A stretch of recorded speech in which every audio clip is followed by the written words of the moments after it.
Baby ఏమైంది? ఏం కాలేదా? ఏం మాట్లాడతలేవు మరి? పన్ను నొప్ప.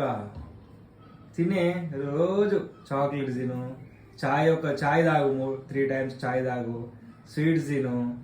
పళ్ళు ఖరాబ్ అవ్వకపోతే ఏమవుతాయి? వద్దంటే నువ్వు మరి పొద్దున్న లేవగానే చాయ్ కావాలి. ఇంకా మళ్ళీ ఆన్లైన్లో మళ్ళీ గులాబ్ జామ్ తిను మొత్తం తిను. గులాబ్ జామ్ తిను, పళ్ళు ఖరాబ్ అవుతాయి. తిను. మాట్లాడడానికి వస్తలేదా? బా నాకైతే హాయిగా ఉంది.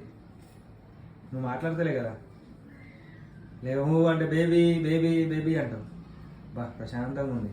ఇప్పుడు నేను బయటికి వెళ్ళొచ్చు, ఫోన్ కూడా చేయను. నేను వెళ్తా, ఇప్పుడు బయటికి వెళ్తా మ్యాచ్ చూడడానికి. హాయిగా ఉంటాను. నాకు ఫోన్ చేయవు కదా, బా ప్రశాంతంగా ఉంటుంది. Okay bye. నేను పని నొప్పితో ఎంజాయ్ చేసుకో.